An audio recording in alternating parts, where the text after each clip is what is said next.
C'est dans la prestigieuse salle de l'Hôtel Cristal que les experts, les biologistes et les pharmaciens se sont réunis autour d'un mot d'ordre. Innover pour survivre dans un contexte à ressources limitées. La Société camerounaise de biologie clinique multiplie les initiatives pour sortir la profession de l'ombre. Cette rencontre qui a réuni les acteurs impliqués dans la biologie médicale visait à créer un accès facile pour un diagnostic fiable, précis mais surtout rapide. Cet échange met en lumière les défis que doivent relever les biologistes et pharmaciens dans la gestion des traumatismes et pathologies crâniennes.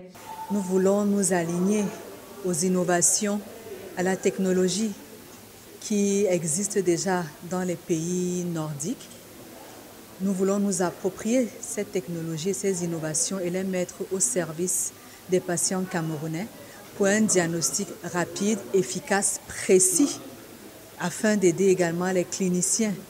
Nous venons de l'entendre, plus le temps de séjour par exemple d'un patient aux urgences est court, extrêmement court, mieux c'est, ce turnover est nécessaire et montre également la qualité de notre système de santé. Nous voulons également nous appesantir sur l'utilité de l'intelligence artificielle. Comment est-ce que l'intelligence artificielle aujourd'hui peut aider les biologistes à poser un diagnostic justement précis, fiable.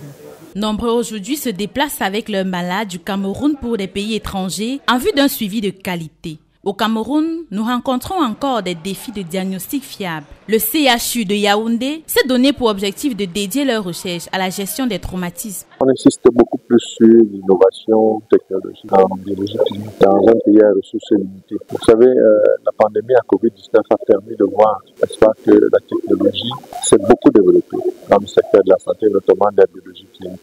Malgré le fait que nous avons des ressources limitées, nous devons mener une biologie de qualité afin de donner des soins de qualité.